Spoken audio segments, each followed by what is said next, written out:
আল্লাহর কথার কোনো গোয়া মাথা আমি কিছুই পাই না। এরে গাঁজাখোর, তুই আল্লাহ সুবহানাহু ওয়া তাআলা সম্পর্কে কি জানিস? তার ইলমের সম্পর্কে তুই কি জানিস? আরে তুই তো গাঁজা খেয়ে রাস্তায় পড়ে থাকিস, তুই গাঁজা খেয়ে উল্টাপাল্টা বকিস। তুই আল্লাহ সুবহানাহু ওয়া তাআলার গায়বে ইলমের সম্পর্কে তুই কি জানিস? তার হিকমা সম্পর্কে তুই কি জানিস?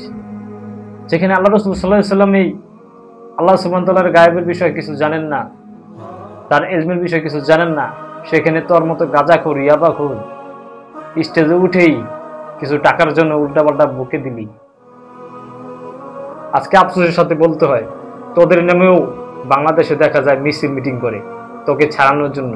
অথচ আল্লাহ রাসূল সাল্লাল্লাহু আলাইহি ওয়াসাল্লাম কেউ যদি গালি দেয়, ওই জানোয়ারদেরকে দেখা যায় না মাঠে নামতে।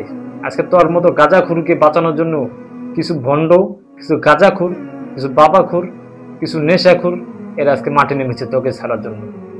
আজকে যদি ইসলাম ক্ষমতা থাকতো, তোকে খুব ভয়ানক শাস্তি দেওয়া হতো, এটাই সত্য কথা। আর তোর থেকেই সবকটা মানুষ শিক্ষা গ্রহণ করতো।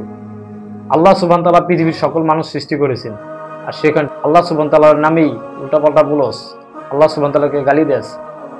ইসলাম ক্ষমতা থাকলে তোর ওই জিহ্বা আজকে সাথে থাকতো না, এটাই সত্য কথা। তোর বাবাকে কেউ যদি অপমান করে, তুই রেগে যাস, কেঁপে যাস, যে আল্লাহ সুবহানাহু ওয়া তাআলা আমাদেরকে না পাঠাইলে আমরা দুনিয়াতে আসতে পারতাম না, সে আল্লাহ সুবহানাহু ওয়া তাআলাকে তোরা গালি দেস, তোর মতো গাঁজাখোর। আমরা মুসলিমরা বেঁচে থাকতে আমরা কোনদিন মেনে নিব না, এটা মনে রাখিস গাঁজাখোর। তোর বিচার যদি পুলিশও না করতে পারে, আমরা করবো, মনে রাখিস। তোকে যারা ছাড়াতে আসবে তাদের একটারও পিঠে চামড়া থাকবে না, ইনশাআল্লাহ।